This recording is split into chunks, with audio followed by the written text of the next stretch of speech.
bah voilà, on a plus qu'une minute de retard sur le planning. Donc on va pouvoir passer à la vidéo suivante, qui est une conférence de David Elbaz et Alain Destex.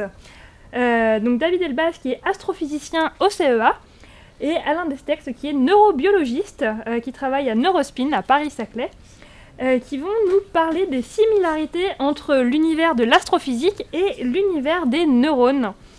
Et donc restez attentifs parce qu'on m'a dit que dedans il y avait la musique des neurones. J'ai aucune idée de ce que c'est, mais je trouve que ça sonne super bien. Et de l'espace. Et de l'espace. Me souffle-t-on dans l'oreillette. C'est parti.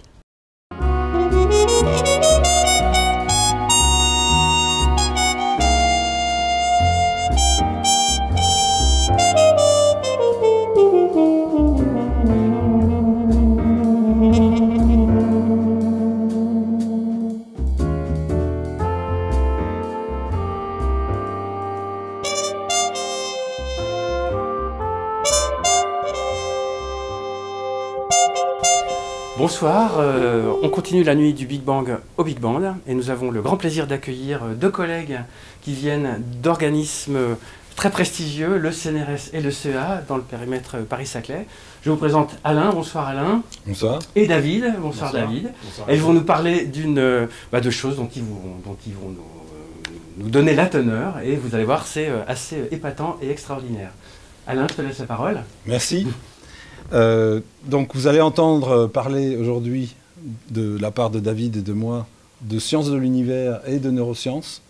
Et en fait, l'histoire qu'on va vous raconter, qui est en fait une toute petite partie de toute l'histoire complète, cette histoire, elle est née lors d'une attente devant la porte de l'école, parce qu'il se fait qu'on a des enfants qui ont exactement le même âge. Et en attendant, on s'est rencontrés comme ça, David et moi. On a commencé à discuter chacun de son domaine. Et au fur et à mesure des discussions, on a été de plus en plus en profondeur dans chacune de nos sciences. Et de ça est née l'histoire qu'on va vous raconter aujourd'hui, et qui démarre en fait avec un certain nombre d'analogies entre le cerveau et l'univers. Oui, parce qu'Alain est neurobiologiste. Moi, je suis astrophysicien, donc on étudie des domaines complètement différents. Et pourtant, il y a un certain nombre d'analogies qui émergent assez rapidement quand on s'intéresse aux deux. Beaucoup de gens ont pensé à certaines de ces analogies, et d'autres qui sont plus subtiles. Et avant de vous parler de ces analogies, il faut savoir que, contrairement à ce qu'on pourrait penser, la science ne s'est pas développée de manière totalement linéaire. Arthur Koestler, par exemple, disait que les chercheurs avançaient comme des somnambules, qui vont avancer dans une direction, puis dans une autre, etc. Ce n'est pas quelque chose de purement logique que la construction de l'édifice scientifique. L'édifice scientifique lui-même est purement logique, une fois que la théorie a été complètement digérée. Mais dans l'exploration de nouvelles contrées, on avance souvent par des méthodes qui s'appuient sur des analogies, plutôt que sur des processus logiques. Une des principales analogies qui ont donné naissance à la science moderne, par exemple, c'est celle qui a permis à Newton de dévoiler l'existence d'une loi universelle dans l'univers, la loi de la gravitation. L'analogie entre le fait que la Lune tourne autour de la Terre et une pomme qui tombe d'un arbre n'est pas du tout évidente. La Lune ne tombe pas, elle tourne. Mais si on y regarde de plus près, le mouvement naturel de la Lune, c'est d'avoir un mouvement linéaire. Et ce mouvement linéaire est contrebalancé par l'attraction de la Terre qui la fait tomber. Donc elle ne fait que faire des petits triangles, et elle tombe effectivement comme une pomme. Voir ça, c'était quelque chose d'extraordinaire, et voir cette analogie qui montre qu'il y a la même chose entre la Lune et la pomme, ça a complètement bouleversé notre compréhension de l'univers. Einstein a fait une autre analogie. Si je suis dans un ascenseur ou dans une fusée qui monte et qui accélère, je ressens une pression du sol, je suis attiré vers le bas d'une manière totalement analogue à ce que je ressens ici en étant assis sur un canapé. Et il s'est dit, la gravitation est une manifestation du mouvement, de l'espace et du temps, et je peux formuler mathématiquement une théorie selon laquelle la relativité du mouvement va nous permettre de décrire une interaction qu'est la gravitation. Donc c'est une analogie pertinente qui a donné naissance à la vision qu'on a aujourd'hui d'une autre façon de voir la gravitation. Il y a d'autres analogies qu'on connaît bien, comme l'hydraulique et l'électricité. Et il existe tout un tas d'analogies qui ont permis de faire avancer la science. Alors, quand on a commencé à discuter avec Alain de l'univers et du cerveau, on s'est d'abord amusé avec des analogies qu'on peut appeler de structurelles, qualifiées de structurelles. Et ensuite, on est passé à des analogies fonctionnelles, qui sont plus profondes, jusqu'à ce qu'on réalise que nos derniers travaux, sur lesquels on a fait des avancées dans nos domaines respectifs, présentent aussi des analogies troublantes. Alors, les analogies structurelles les plus évidentes, c'est par exemple le fait qu'on a environ 100 milliards de neurones dans notre cerveau, qu'il y a environ 100 milliards d'étoiles dans une galaxie, qu'il y a environ 100 milliards de galaxies dans l'univers observable, et que lorsqu'on regarde ces galaxies, elles sont analogues à des cellules, aux neurones. Elles sont toutes interconnectées par des filaments analogues à ces axones et dendrites qui vont exciter et inhiber l'activité des neurones. Or, on s'est rendu compte récemment qu'une galaxie ne formait des étoiles, donc avait une activité de ce qu'on appelle de vie des galaxies, que parce qu'elle était nourrie en continu par cette connexion intergalactique, par ces filaments, ces espèces de fleuves cosmiques qui la nourrissent en permanence. Donc là, il y a une analogie qui est déjà un peu plus subtile et qui a été découverte très récemment. Quelque part, quelqu'un aurait pu dire « Ah, m'appuyant sur l'analogie des neurones et des galaxies, je prévois qu'il existe des filaments qui relient les galaxies, de même qu'il existe des axones et des dendrites. » Comme ça n'a pas été fait en amont, on ne peut pas dire qu'une prédiction a été faite, donc l'analogie n'a pas servi à faire avancer la science. Bon, ça, ce sont des analogies qui sont purement structurelles. J'en donnerai une autre avant de passer aux analogies fonctionnelles et donner la parole à Alain, qui est celle-ci un peu plus tirée par les cheveux, et pourtant assez pertinente. Si vous prenez une cellule, elle a en son noyau encodé dans l'ADN toute l'information de la cellule qui va par exemple servir à la division cellulaire, etc. Et quand on a parlé ensemble avec Alain, je me suis dit, tiens, dans une galaxie, est-ce qu'il y a la même chose? Et donc, au cœur d'une galaxie, dans le noyau d'une galaxie, il y a un trou noir supermassif. Alors on peut dire, bah, tiens, c'est le noyau, d'accord, comme le noyau d'une cerise. Sauf que les dernières théories sur ce qui se passe à la surface d'un trou noir supermassif ont fait intervenir cet objet qui est un objet de la relativité d'Einstein, le trou noir, le fait que la frontière entre le trou noir et l'extérieur ne pouvait pas être définie de manière tout à fait précise, du fait de l'incertitude d'Heisenberg en mécanique quantique. Elle avait une petite épaisseur, puisqu'on ne peut pas la définir de façon absolument précise, comme une peau de l'orange avec sa granularité. Et sur cette peau du trou noir, avec sa granularité, serait inscrite toute l'information de tout ce qui n'est jamais tombé dans le trou noir. Et les calculs montrent que si on prend une galaxie, la plus grande quantité d'informations serait inscrite à la surface du trou noir.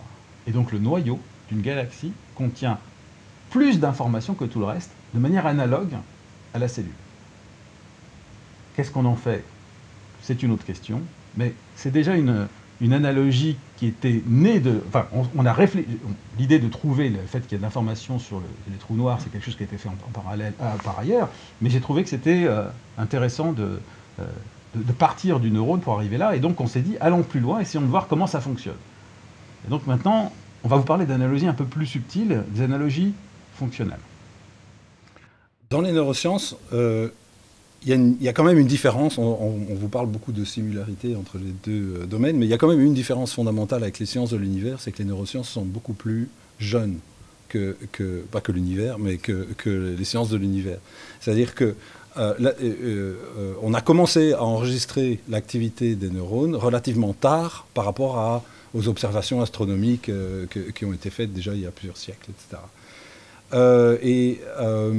La raison pour laquelle il y a eu un retard, enfin c'est pas un retard, mais pourquoi cette science a démarré si tard, c'est qu'en fait techniquement c'était difficile, et il était très difficile d'enregistrer ces signaux parce que ce sont des signaux d'une amplitude très faible, de l'ordre du microvolt parfois, et il fallait développer la technologie pour enregistrer ces signaux de façon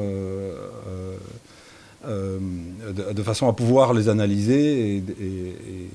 Et un des premiers enregistrements humains de l'activité cérébrale est ce qu'on appelle l'électroencéphalogramme, c'est-à-dire l'enregistrement du potentiel électrique à la surface du scalp.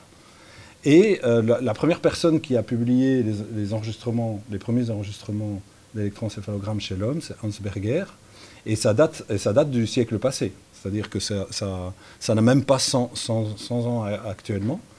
La première publication date de 1929. Donc de 2 siècles passés. Hein 1929, donc un Oui. siècle passé. Oui. Oui. Oui, parce qu'on est au 21e siècle. Alors, Oui. c'est qu'on a- Non, j'ai dit c'était au siècle passé, mais ça fait pas encore 100 ans. Ouais. Et l'observation qui a été faite par Hans Berger à l'époque, c'était que quand le sujet était éveillé, que d'abord cet enregistrement électrique de la surface du scalp reflétait l'état de la personne, et il a découvert au passage que quand la personne ferme les yeux, apparaît une oscillation qu'il a appelé le rythme alpha, et qu'on appelle toujours le rythme alpha actuellement. Et quand la personne a les yeux ouverts et est attentive, il a décrit, et lui et d'autres chercheurs, l'activité comme du bruit. C'est-à-dire que c'était un signal extrêmement compliqué, qui n'avait apparemment pas de composante oscillante, pas comme le rythme alpha. Et dès que la personne fermait les yeux, on voyait l'activité qui changeait et qui se mettait à osciller à une fréquence d'environ 10 Hz, qui est la fréquence du rythme alpha chez l'homme. Cette appellation de bruit, en fait, vient, si on y réfléchit un peu, en fait, c'est un bruit.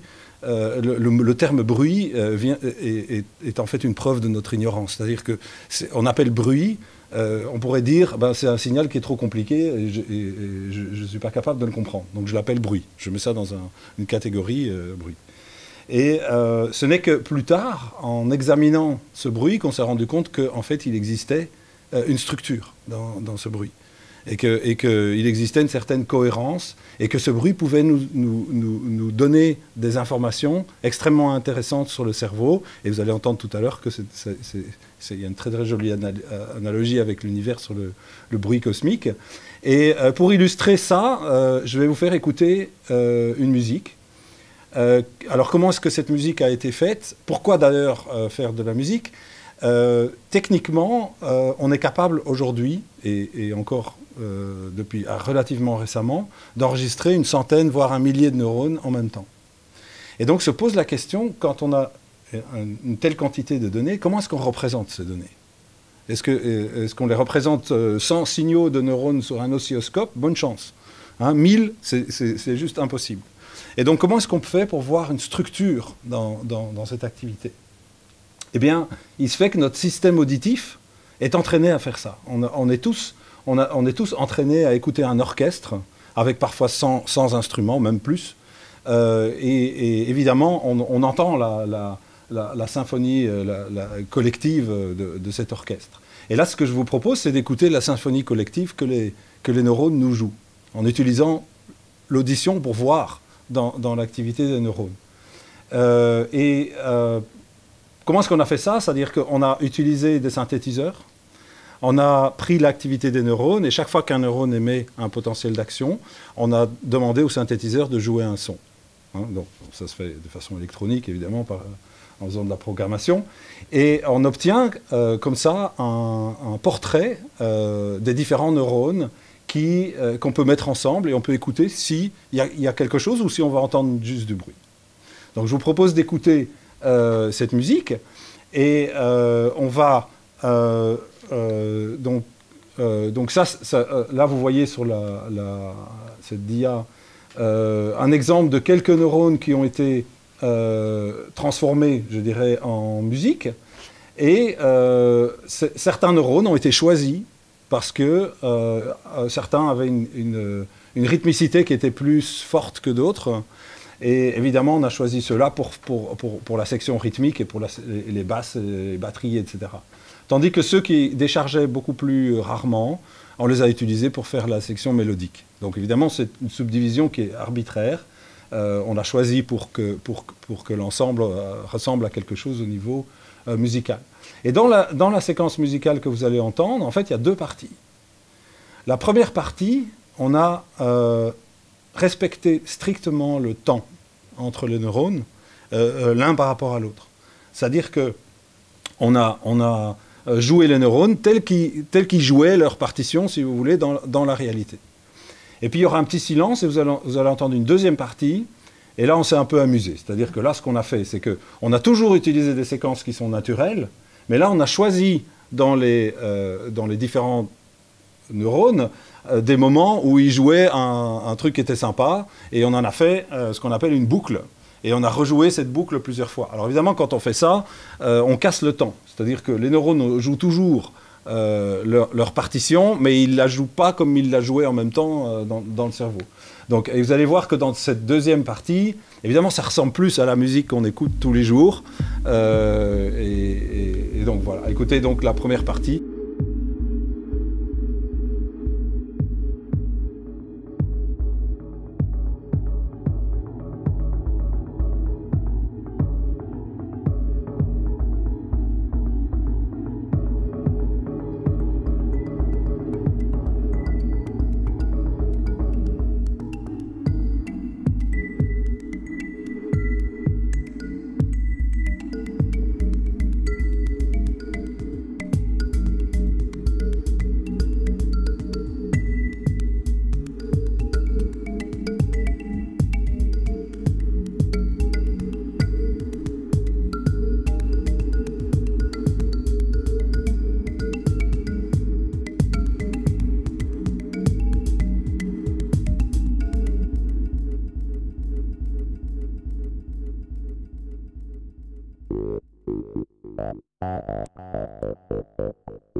Donc là, on entend les mélodiques forment les sons aigus, évidemment.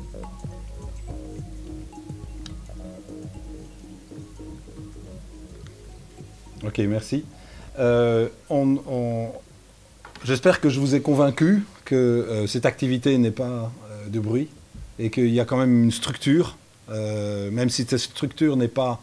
quand on écoute la première partie, on entend que il y a quand même une structure rythmique, les neurones sont en même temps, visiblement ils font partie de la même partition.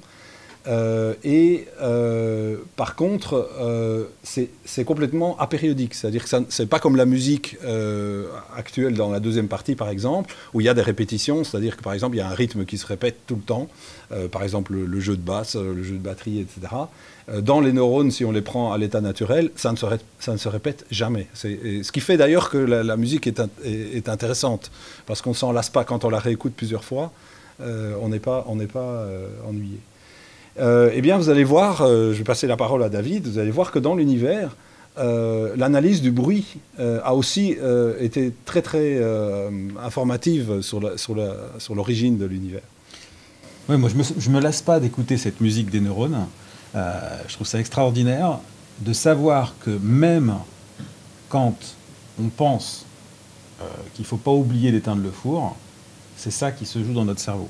C'est quand même extraordinaire. Alors j'aimerais bien qu'un jour tu nous fasses écouter la musique qui s'est jouée, si on pouvait reproduire la musique qui s'est jouée dans l'esprit d'Einstein quand il a imaginé la théorie de la relativité.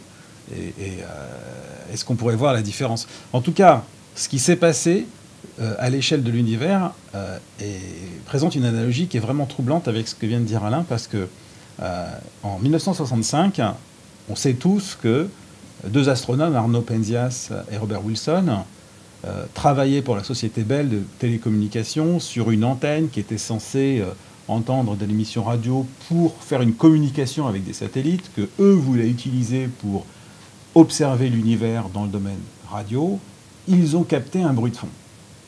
C'est-à-dire, ils ont capté un signal qui venait de partout, ils ont éteint l'antenne, ils l'ont démonté, ils ont remarqué qu'il y avait de la fiente de pigeons, qui est un diélectrique qui pourrait éventuellement faire ce signal, ils ont viré le couple de pigeons qui habitait là et qui avait laissé cette petite fiente, ils ont nettoyé tout ça, ils ont tout remonté, le signal était toujours là.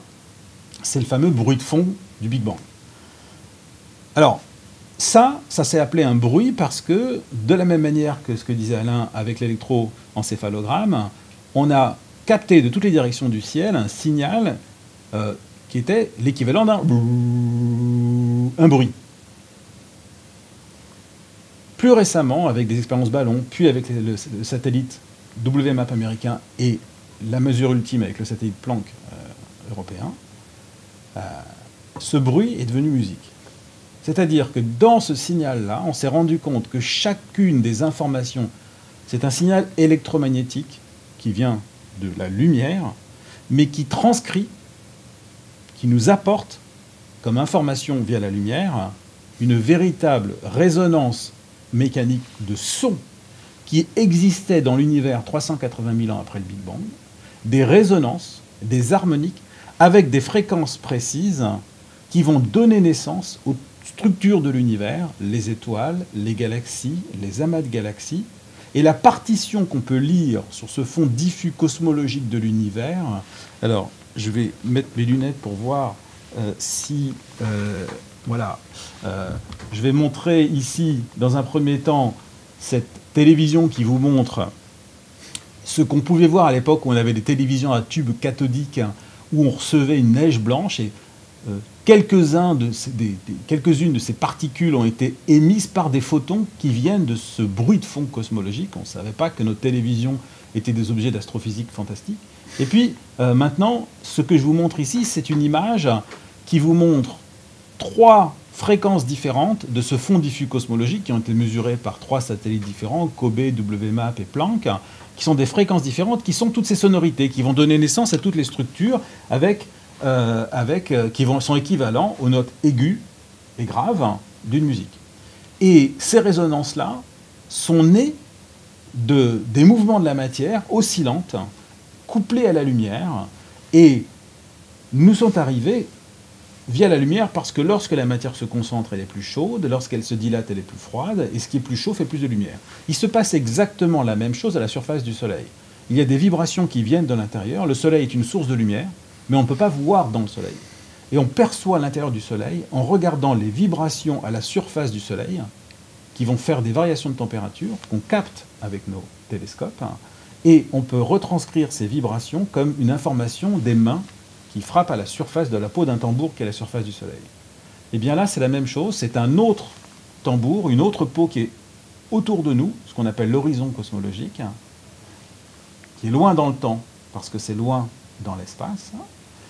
Et cette peau qui nous entoure, l'horizon cosmologique, est analogue à une autre peau, qui est celle du cortex cérébral, sur laquelle se joue la musique des neurones, puisque c'est sur cette surface qui est encodée toute l'information.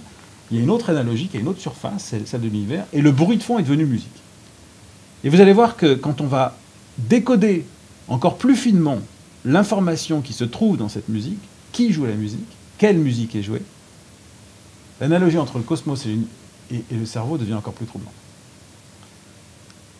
Et c'est ce qui va nous être décrit par Alain en comparant ce qui se passe quand quelqu'un est éveillé ou quand quelqu'un dort.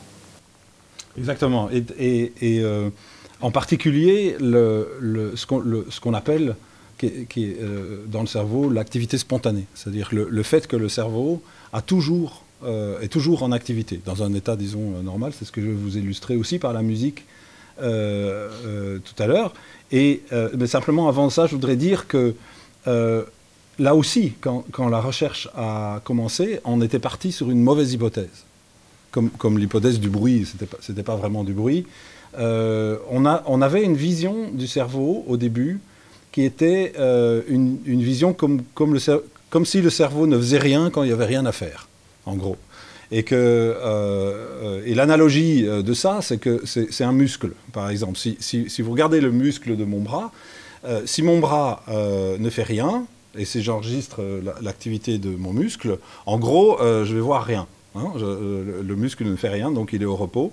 Et si je commence à actionner mon bras ou de prendre quelque chose, donc mon muscle fonctionne, le muscle va commencer à avoir une certaine activité, qu'on peut aussi enregistrer au niveau électrique d'ailleurs.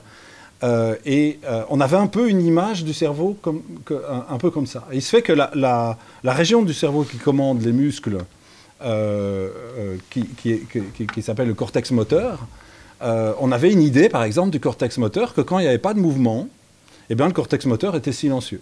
Et que les neurones du cortex moteur entraient en action quand le mouvement devait être fait ou être exécuté. Eh bien, quand on a enregistré pour la première fois les neurones du cortex moteur, on a remarqué, chez un animal éveillé, on a remarqué que ce n'était pas du tout le cas. Que les neurones du cortex moteur, même quand il n'y a pas de mouvement, eh ben, ils n'arrêtent pas de décharger. Et c'est même au point que c'est difficile de voir, rien que dans l'activité des neurones, le mouvement. C'est-à-dire que le niveau d'activité spontanée est tellement fort que le mouvement apparaît comme une petite augmentation ou même parfois diminution de cette activité. Et donc évidemment, ça a changé complètement le paradigme. On n'est pas dans un système qui est silencieux et qui attend qu'il y ait un stimulus pour répondre ou qui est silencieux et il s'active au moment où il y a une commande à faire. On a un système qui est tout le temps en activité. Et dans cette activité, il se passe quelque chose qui va commander le mouvement ou qui va faire qu'on va percevoir un stimulus visuel, auditif ou autre. Une des découvertes des chercheurs à ce niveau-là, c'était que cette activité spontanée, elle n'est pas là tout de suite quand on est. Si on examine le cerveau des nouveau-nés, eh bien, en fait, on a un petit peu cette image qu'on avait à tort du cerveau, c'est-à-dire que le cerveau est beaucoup plus silencieux chez le nouveau-né, et il existe des expériences très très jolies qui ont été faites sur le furet, parce que le furet naît avec un stade de développement qui est assez précoce, et la comparaison entre des jeunes furets et des furets adultes est absolument parlante. On voit que l'activité du furet, dans le système visuel, cette étude a été faite en particulier dans la vision, dans le système visuel, le système est en gros silencieux chez le jeune furet, et quand il y a des entrées visuelles, les neurones se mettent à décharger. Donc on voit très bien les entrées visuelles dans le cortex du jeune. Mais par contre, chez l'adulte, quand on regarde l'activité des mêmes neurones chez la même espèce, on voit que d'abord, il y a ce niveau complètement fou d'activité spontanée, mais quand il y a une entrée visuelle, la même entrée visuelle qui avait été donnée au jeune furet, on voit à peine l'effet de cette entrée visuelle. On va revenir sur ce point. Et là, je voudrais, pour vous montrer le niveau d'activité spontanée, je voudrais vous montrer de façon musicale 3 états cérébraux différents, parce que tout à l'heure, en fait, ce qu'on vous a fait écouter, c'était enregistré pendant l'état d'éveil. Et là, c'est le même genre de traduction, mais vous allez entendre que c'est un petit peu plus jazzy, où on a converti les mêmes neurones de la même façon dans les 3 états cérébraux chez la même personne, pour distinguer entre éveil, rêve et sommeil. Et donc, le rêve, évidemment, c'est du sommeil, mais le sommeil, c'est la partie du sommeil qu'on appelle le sommeil lent, le sommeil à ondes lentes, qui s'appelle aussi le sommeil profond. Donc, on va commencer par l'éveil.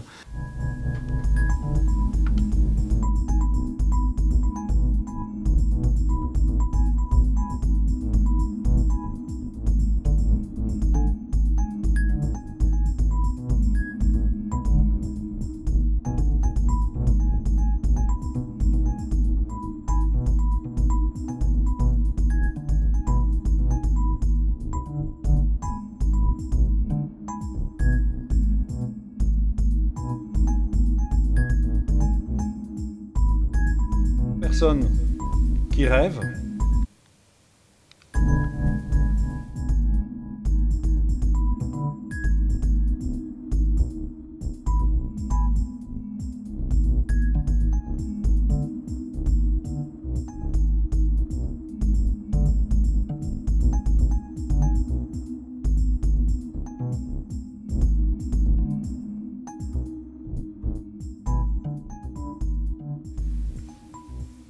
donc là, on entend bien que l'activité pendant le rêve est assez proche de celle de l'éveil. Et vous allez entendre dans la séquence suivante l'activité pendant le sommeil profond de la même personne. Et là, vous allez percevoir une différence. C'est-à-dire que là, vous allez entendre que l'activité est entrecoupée d'interruptions et qui en fait correspondent à la production des ondes lentes du sommeil. Et vous allez entendre que dans ce cas-là, l'activité on peut entendre cette différence grâce au son.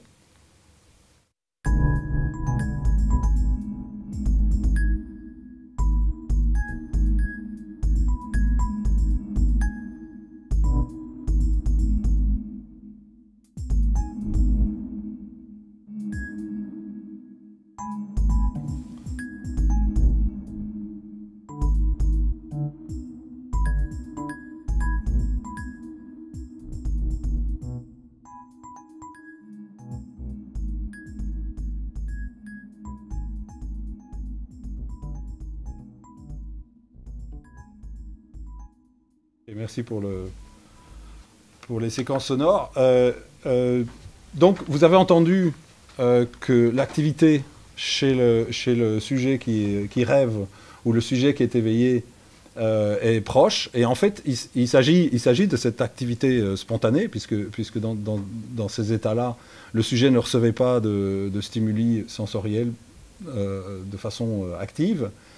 Et je voudrais parler d'un neurobiologiste qui s'appelle Rodolfo Linas, qui a été un des premiers à analyser finalement cette similitude entre l'éveil et le rêve, basée sur une observation anatomique. C'est que le cortex cérébral, et pas seulement le cortex cérébral, en fait on peut revoir la même chose à peu près partout dans le système nerveux, n'est pas câblé pour recevoir des entrées sensorielles.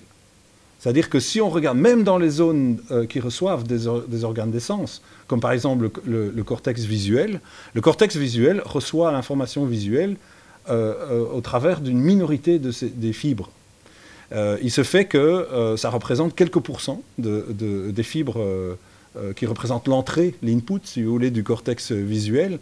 Et Linas a été un des premiers à faire le lien entre cette activité spontanée et le fait que la majorité de la connectivité dans le cortex, c'est la connectivité que les neurones s'échangent.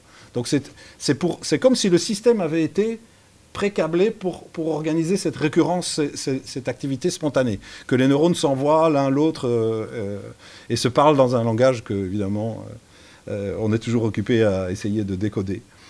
Et comme dans le furet, cette activité spontanée correspond à la majorité de l'activité du cortex visuel quand il voit, même quand il voit. Et on a calculé que c'était aussi quelques pourcents de l'activité qui était influencée par les organes des sens.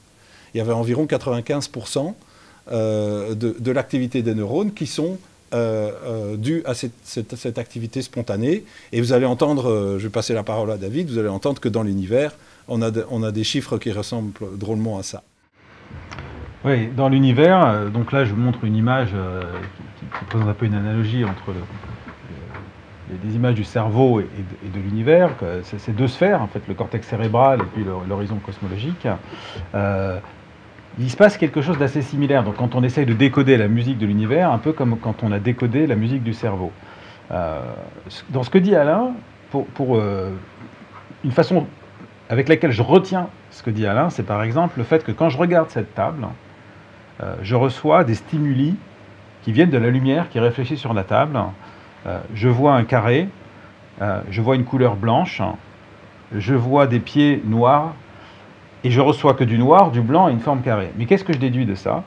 Je déduis de ça que c'est un objet qui sert de table, que les pieds, de par la manière avec laquelle ils réfléchissent la lumière, de par l'expérience que j'ai, ils sont métalliques, que si je les touchais, ils seraient probablement froids, que cette table, j'ai à peu près une idée du son qu'elle ferait si je tapais dessus, qu'elle me rappelle la table que j'ai utilisée avec mon père quand on a pris un pot l'autre jour, etc.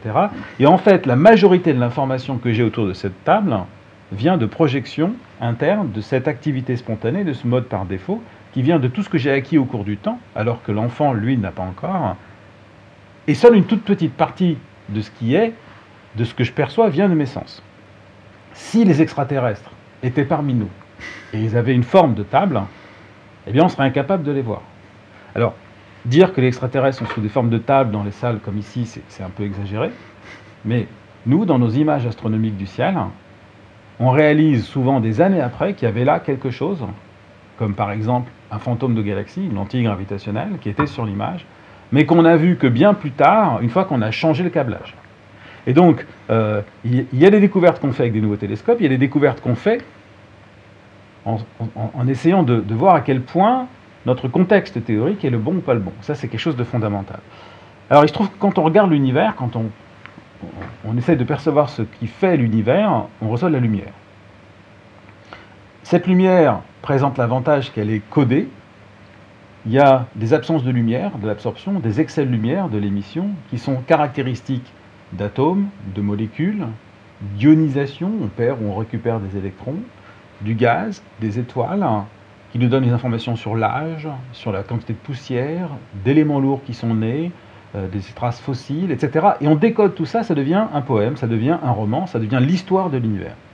Et quand on décrit ça, on a même accès à une autre information qui est le mouvement. D'une image, on est capable de faire un film parce que ces codes dans la lumière bougent, changent. Le décalage vers le rouge, par exemple, nous informe qu'un objet s'éloigne de nous. Et avec ça, on est capable de retranscrire tous les mouvements dans l'univers et on se rend compte que l'univers est bougé par une part invisible, qu'on appelle la matière noire, parfois les trous noirs, quand on est au centre d'une galaxie, et puis à très grande échelle, l'énergie noire. Et quand on regarde ces composantes inaccessibles au sens, eh bien, leur contribution à l'univers, c'est 95%. 95% de l'univers et de ce qui fait la structure de l'univers qu'on voit aujourd'hui est inaccessible au sens, d'une manière analogue au fait que 95% de l'activité de mes neurones, lorsque je regarde cette table, vient d'informations autres que les sens. C'est-à-dire que ce que je vois ne représente que 5%. Ce que je vois de l'univers, la matière classique, qu'on appelle la matière baryonique, ne représente que 5% de l'univers. Sauf si je me trompe. Sauf si mon mode par défaut, ma théorie n'est pas la bonne. Pour ça, il faut qu'elle marche partout ou pas, et là, il y a des débats. Et ce qui est intéressant, c'est que cette matière noire, par exemple, elle joue le rôle d'un moule dans lequel va s'écouler la matière, et quand vous tapez dessus, selon qu'elle est plus ou moins grosse, ça fait des résonances. Et c'est ça l'instrument de musique qui a joué la musique de l'univers au moment de la musique dont je parlais, du fond diffus cosmologique. Ce sont ces cavités résonantes, creusées par la matière noire, creusées dans l'espace-temps, qui ont résonné en faisant résonner la matière et qui ont fait ces points chauds et ces points froids, et donc qui sont l'instrument de musique qui a joué la musique qu'on connaît aujourd'hui et qui va devenir le lieu où vont naître toutes les structures de l'univers qu'on connaît aujourd'hui. Et donc c'est ça qui fait que quelque part la phrase que disent les neurobiologistes et Rodolphe Olinas dont parlait Anna tout à l'heure, qui dit l'éveil est un rêve modulé par les sens. Modulé par les sens, c'est-à-dire que nos sens modulent un peu notre perception. De la même manière, dans l'univers, ce qu'on voit est modulé par la lumière. Tout ce qu'on voit fait la lumière, c'est une petite modulation dans un univers qui serait profondément fait de choses qu'on ne voit pas. Donc ça, c'est une autre analogie qui est intéressante, mais on peut aller encore plus loin. C'est que la structuration de l'univers au cours du temps, elle s'est faite, Alain disait, un enfant n'a pas encore construit ce mode par défaut, un adulte, quand on regarde son activité cérébrale, elle est très remplie, et lorsqu'il a une activité, on l'aperçoit à peine. Et bien, dans une galaxie, c'est pareil. Au début, quand une galaxie est perçue dans son enfance, dès qu'elle donne naissance à des étoiles, eh bien, on les perçoit, elles vont complètement dominer la lumière de la galaxie parce qu'elle n'a encore rien. Et puis progressivement, elle va saturer, elle va être complètement remplie d'étoiles qui sont nées au cours du temps. Donc son mode par défaut, c'est que la galaxie est remplie d'étoiles qui sont nées il y a bien longtemps. Et donc la lumière de la galaxie nous arrive de ce qui s'est passé dans le passé, et pas du présent. Jusqu'à ce qu'arrive un moment où elle vieillit, où elle épuise ses réserves, et où elle meurt. Et il y a des cimetières de galaxies. Il y en a un qui est à 50 millions d'années-lumière de nous. Et ça, c'est extrêmement intéressant, parce que quand on commence à regarder pourquoi les galaxies vivent et pourquoi elles meurent, là, on rentre directement dans les dernières découvertes qu'on a faites sur le cerveau et l'univers. Là, on va vous parler de découvertes récentes sur cette activité des neurones liée à l'excitation et l'inhibition. Et je voudrais vous en parler sur les galaxies pour conclure cette ce moment tous ensemble. Les neurones, en fait, ne sont pas tous excitateurs, et on a aussi été on a eu un biais dans la recherche sur l'excitation dans le système nerveux, qui est dû au fait que les connexions excitatrices dans le cerveau, c'est celles qu'on voit le mieux. C'est-à-dire que tout ce qu'on appelle le connectome aujourd'hui, qui forme les connexions à très longue portée entre les différentes aires cérébrales, qui passent par exemple d'un hémisphère à l'autre par le corps calleux, etc., ce sont des connexions effectivement excitatrices. Et c'est elles qui forment la matière blanche dans le cerveau. Et donc c'est normal qu'en physiologie, on se soit concentré d'abord sur cette excitation et qu'on ait raisonné beaucoup en termes d'excitation entre les neurones. Et ce n'est que plus récemment, en fait, qu'on a découvert que l'inhibition, dont on connaissait l'existence depuis longtemps, a des visages qui sont beaucoup plus forts que ce qu'on pensait. On pensait que l'inhibition avait un rôle secondaire pour contrôler un petit peu l'activité. Et en fait, au plus on mesure l'inhibition, ce qui a été possible techniquement plus récemment, avec différentes avancées technologiques, on est capable aujourd'hui de regarder ce qu'en font les neurones excitateurs et inhibiteurs. Et en fait, la musique que vous avez entendue tout à l'heure, quand je vous ai parlé des neurones qui déchargeaient de façon phasique, ce sont des inhibiteurs. C'était des inhibiteurs. Tout ce qui formait la basse et la rythmique étaient des neurones inhibiteurs, exclusivement. Parce qu'il n'y a que eux qui déchargent de façon relativement rythmique. Hein, donc c'était naturel qu'on choisisse ceux-là.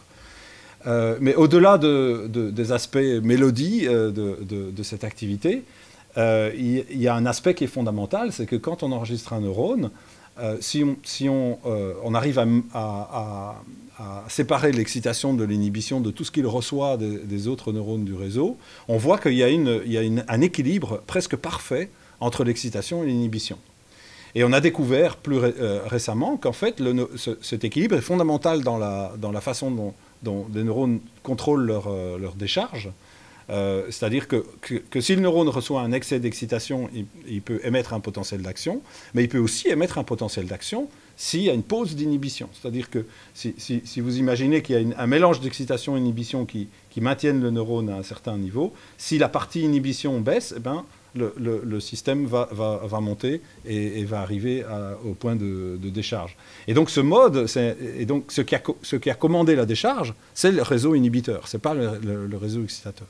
Et donc on a commencé à raisonner plus récemment en termes de réseaux inhibiteurs et excitateurs qui sont tous les deux capables en fait, de moduler la décharge des neurones, et ça a augmenté les capacités évidemment de codage d'informations par exemple. Mais on a découvert aussi que l'inhibition est fondamentale pour organiser toute cette cohérence dans le cerveau, tout ce mode par défaut, toute cette synchronie, le fait que ce n'est pas du bruit. L'inhibition est absolument fondamentale. C'est elle qui organise le fait que différentes aires cérébrales soient synchronisées. Ce n'est pas seulement l'excitation, mais il y a aussi des mécanismes inhibiteurs, notamment dans des régions profondes du cerveau, comme le thalamus. Et finalement, on a découvert aussi que l'inhibition, elle est fondamentale dans les pathologies.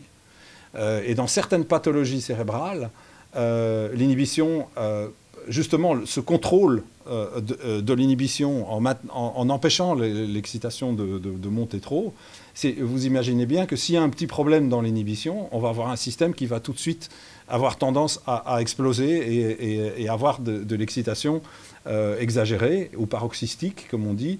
Et par exemple, c'est un des mécanismes de l'épilepsie. Et David va vous expliquer qu'en fait, il y a des mécanismes similaires dans l'univers et qui tiennent aussi aux recherches récentes qui ont été faites dans son laboratoire. Oui, dans ce que dit Alain, il peut y avoir un emballement de l'excitation dans les neurones, ça peut faire une épilepsie. Dit de manière un peu crue, l'un des plus grands problèmes de la cosmologie et de l'astrophysique d'aujourd'hui que rencontrent les théoriciens lorsqu'ils essayent de faire des simulations à l'ordinateur de l'histoire de l'univers, c'est nous sommes confrontés à une forme de épilepsie cosmique. Alors on appelle ça, le terme plus technique, c'est le problème de l'overcooling. Et pour comprendre ce problème, et comment l'univers a trouvé une parade à cette pathologie, il faut remonter déjà à 1693, lorsque le révérend Bentley, qui enseignait un cours sur la gravitation de Newton au Trinity College à Cambridge, a envoyé 2 énigmes à Newton. Première énigme, il lui a dit ok, donc la Terre attire la Lune à distance, il n'y a rien entre les deux, c'est Dieu. Donc Newton a dit well, en anglais, bon, c'est vrai qu'il y a un problème. Il n'y a rien entre les deux. Celui qui croit que la Terre peut attirer la Lune à distance sans qu'il n'y ait rien entre les deux doit avoir perdu la raison. Donc il a cherché une réponse, il n'a pas trouvé, donc il a fini par dire ça doit être le grand horloger, c'est Dieu. Deuxième énigme, si la seule action à distance dans l'univers est une action attractive, tout l'univers devrait s'effondrer dans une masse compacte. Réponse de Newton, well, en anglais, c'était quand même un génie, Newton. Et donc, il dit, si l'univers ne s'effondre pas, c'est que c'est le grand horloger, c'est Dieu. Il est à bout de course. Einstein développe la théorie de la relativité générale, théorie ultra sophistiquée qui est confrontée au même problème. Elle résout le problème 1. Il n'y a pas d'action à distance puisque c'est la déformation de l'espace-temps qui fait qu'à l'endroit où est la Lune, l'espace et le temps est différent. Mais l'énigme 2, il ne sait pas la résoudre. C'est un abbé, l'abbé le maître qui vient le voir et qui lui dit bah, l'univers, il est en effondrement ou en expansion. C'est le Big Bang. Einstein a du mal à accepter ça, mais notre illusion d'un univers statique est fausse, il est en expansion. Donc l'expansion de l'univers s'oppose à l'effondrement lié à la gravité.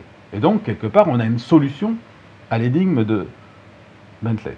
Mais depuis qu'on a découvert, par l'étude des mouvements dans l'univers, qu'il existait beaucoup plus de gravité que ce qu'on pensait à travers la matière noire, eh bien, quand on met la matière noire dans l'univers, son attraction gravitationnelle est telle que le problème de Bentley revient.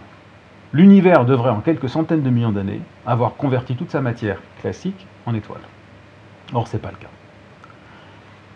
Pour solutionner cette pathologie, cette épilepsie cosmique, qui serait un emballement de l'excitation des galaxies, qui ferait des étoiles comme un feu d'artifice, des flambées d'étoiles, et puis hop, plus rien, eh bien, les galaxies dansent.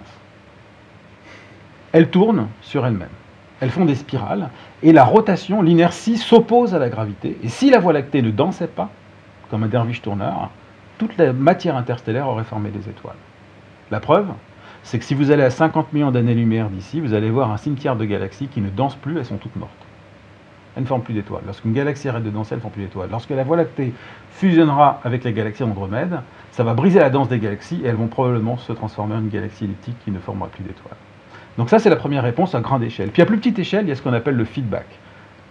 On a entendu parler de neurofeedback. Ben là, c'est le feedback des étoiles, des trous noirs qui libèrent de l'énergie et qui va s'opposer à la formation d'étoiles dans les galaxies. Donc en fait, il y a une problématique qui est que l'univers évite cette pathologie, et il y a un équilibre, une sorte d'homéostasie qui s'est établie. C'est ça une des découvertes qu'on a fait le plus récemment. On s'est rendu compte que on pensait que dans l'univers, il y avait des moments d'excitation des galaxies et puis d'inhibition, comme disait Alain. Les excitations, c'était lorsque des galaxies se croisaient, elles avaient des fusions et des flambées d'étoiles. Et puis on a découvert récemment qu'en réalité, non, il y a un équilibre. En 2 mots, si j'augmente la densité de la matière interstellaire, je vais augmenter la quantité d'étoiles qui vont naître. Il y aura donc parmi elles un certain nombre d'étoiles massives qui vont naître.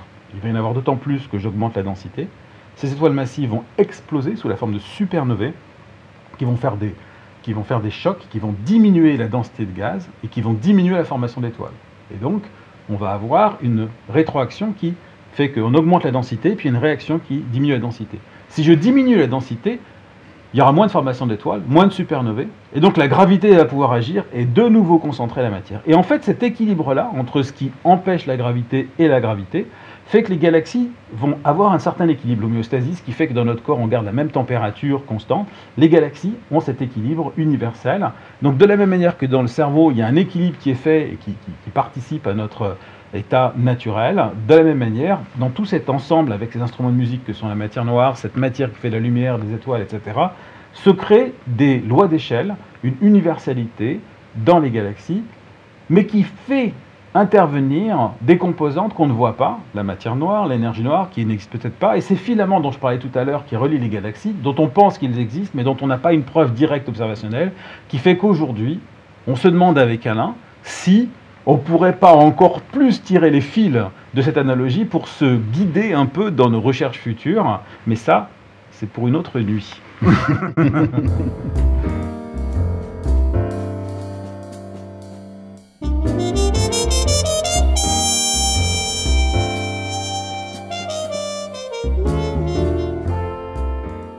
Terry Pratchett, Les Annales du Disque Monde, tome 4.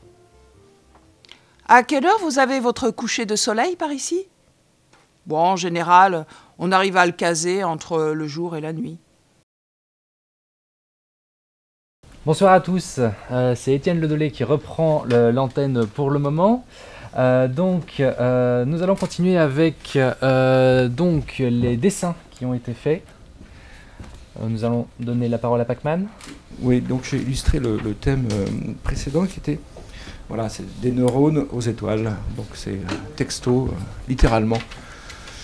Le dessin qui représente, voilà, donc je ne sais quoi dire, c'est très parlant. Voilà, et nous allons avoir le dessin de Guillaume. Oui, ça m'a fait penser un peu au système solaire qui rentrait en fait, le Soleil menait un petit peu la danse comme s'il y avait une interconnexion entre toutes les planètes et voilà, les deux Piaf disent c'est ce qu'on appelle l'intelligence collective. Ah ouais. Ouais. Et c'est maintenant Sébastien qui va s'occuper du chat. Est-ce qu'il y a quelque chose en ce moment? Alors oui, on a une question de Vagas sans nom qui nous demande la fusion Voie lactée Andromède, c'est pas prévu avant au moins 100 millions d'années? Y a-t-il des astrophysiciens? Alors il est tard. Je n'ai pas calculé ni la vitesse, alors j'ai pas l'ordre de grandeur en tête, mais je crois que c'était un peu plus long que le chiffre que tu évoques, mais j'avoue ne pas être absolument certain. Enfin, c'est simple, elle est à 1 ou 2 milliards d'années-lumière de nous. Andromède? Ouais, elle est pas à cette distance-là? Andromède, c'est 2,5 millions. Millions, pardon. Voilà, donc il est très tard, donc je vais arrêter de dire des bêtises. Alors de ce que je sais, alors je vais peut-être intervenir là, de ce que je sais, la collision entre Andromède et la Voie lactée, elle arrivera dans à peu près 4 milliards d'années, c'est-à-dire avant la fin, avant la mort du Soleil en fait. Donc on aura un beau paysage cosmique avant la mort du Soleil. Et ce qu'on peut ajouter aussi, c'est que même si on parle de collision de galaxies, il va pas y avoir des planètes qui vont se rentrer dedans, etc. Les distances sont immenses au sein de l'univers, et donc deux galaxies qui rentrent en collision, ça veut pas dire des explosions partout et tout. Non, on sait juste que le ciel changera, mais on s'en rendra a priori pas trop compte, nous humains, si on est encore là. C'est aussi épique que la collision entre deux nuages, ce qui est bon, voilà.